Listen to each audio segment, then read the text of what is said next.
Kepang yung Jerman punya dia ni ketinggalan kalau lupa pergi dari aspek Iram Basnong, Skretwisnong, Kakomisnong Kuroi Barokoi, Kulei Visi Adamu, Babla Tiang semua yang ikolok Kiriawanan, Banten Somsit, Banya Sakilan, ya kanikacing, Bu mau nobrim kecuali ya kanika surok, katanya lembah Basnong Jambi.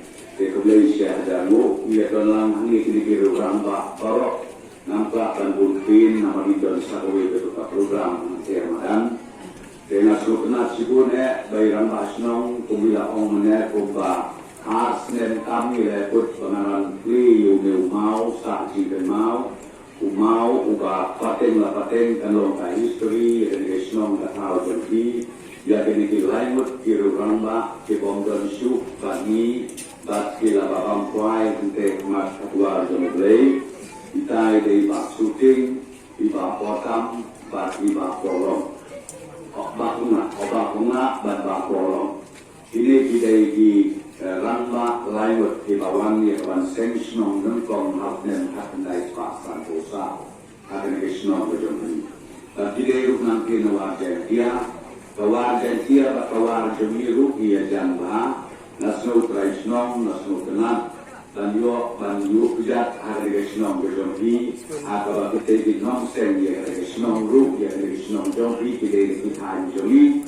kemudian siapa Ruk, mengisahkan bagi Sifli Jompi, ya untuk umat sah jingkan mau, ikun, iti, dipaten Jompi lah saya, jadi sakkan mau, atau bila bagi tu karena paten mereka paten, nak bentang kerana kambak kamsan kalau ini lain kiri lambak dilale nak komentar dari Krishna berjumpa.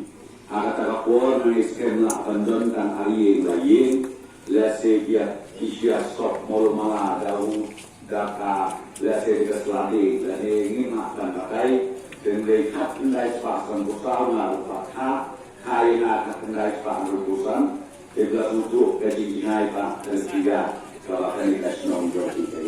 Malaysia Adamu, kena tipu ipin, dia skor sama dia babriu, dia tak bersuruh kita belajar kita jadi dia, kemudian yang dua monorim, nama bisita mengerti hasannya, hak kerja kumpul, dan tak muncul anandrum hayi jogi yang Krishna boy. Mari lupa Krishna berarti kumta sorsulo. Kata kata apa mengerti. Krishna berarti kena kabelinsan. Dengan motor nabi, kali kehirian wadon kabut karena jauh ke dalam kerajaan. Dengan apa nabi kawai, nak kalian rasulkan, minum dia, dan ia kerana malu malah kalai perempuan. Dengan orang nabi kawin saya perkataan dan kata bersnong bagi orang lah, sama nak buat perempuan kawai, nak kalian jom ke rasulkan, mentang hikmat. Syabi, kan enggak tahan. Nama badai dari tahan. Kalau kontribut dari kalau kami, ya kan kami kerja. Jom ke dalam kerajaan berkoi. Kena sebenarnya sibuknya agar ini juga masa dikenal. Nangiskan, kumau di, baru ini masa dikenal. Un tahu ya history, paten lah paten. Jom ke senang buai. Berkoi. Kami ni kita lihat kemudian bisa Adamu ini saya akan tambah ke pemahaman atau ini program kami pun mau nanti ya boleh usul yang dikeluarkan di siapa.